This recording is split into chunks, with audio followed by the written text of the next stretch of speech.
The organisation Vote Leave and a number of other supporters of the Leave campaign have published an estimate of the total cost of regulation to the UK. You're familiar with that figure, aren't you? I'm familiar with various figures that have been published on this subject. And which one springs to your mind? There's a few different figures that spring to my mind. There's a figure from the British Chambers of Commerce. The Chambers of Commerce did have a series in which they used to address the question of EU regulation. I think the last one they did was something like 60 billion quid a year, but they stopped doing it, I think, 2010, 2011. I can't remember for what reasons. The main figure, which tends to be used, is one by Open Europe. Okay, and that is? That is 30 billion a year, roughly speaking, 33.3 billion. Which is per week? No, 33 billion a year. You don't know the figure per week? Roughly 600 million. That's what I'm asking for. Do you know how that figure is composed? Yes, they looked at a series of EU regulations, and then they looked at the government's impact assessments of those. Yes. Are you aware that they only use the costs, but don't seek to add up the benefits in order to arrive at that figure? I don't think that's accurate, actually. Then tell me what is.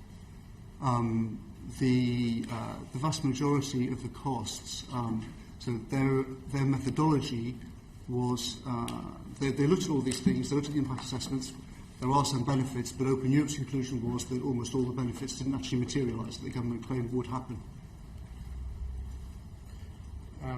Have you looked carefully at the place at which they have said that the benefits may not materialise? I've looked in their text. I looked at the report a few months ago. I haven't looked at it since then. If you do so, you'll find that that remark refers only to the benefits of the removal of the costs and benefits of climate regulation, not of all regulation.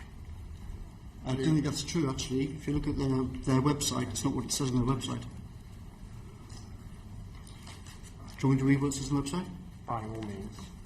It says it has the total cost, and it says Open Europe estimates that 95% of the benefits envisaged in the impact assessment have failed to materialise, quote unquote.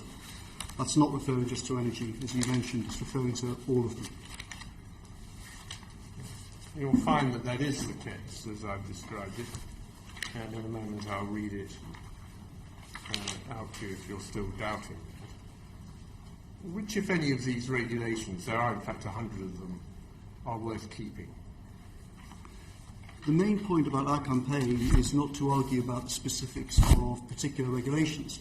Of course, there are individual regulations which are which almost all people would regard as silly and are very likely to be removed after we vote leave. But in general, our campaign is not really about should we have more of this type of regulation or less of this type of regulation, should we have more environmental protection or not.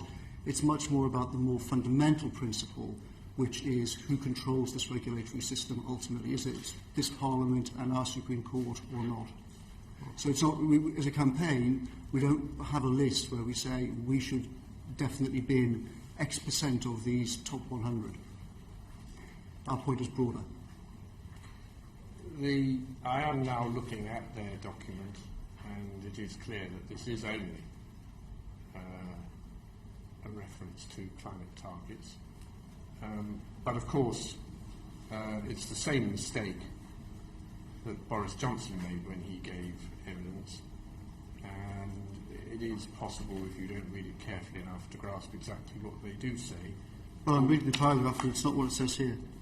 Although I think given the salience that you've given this figure, £600 million per week in your literature, it might be advisable that you offer a qualification for the rest of the literature you publish and make clear that is all it is a reference to. Well, I'll send the committee a copy of the website that I've been printed off, which does not say that on the Open Europe website. So perhaps there's two different documents on the Open Europe website, I don't know. But I shall certainly send the committee the copy of the document that I've been given, and then you can make your own minds up about it. That will be very helpful.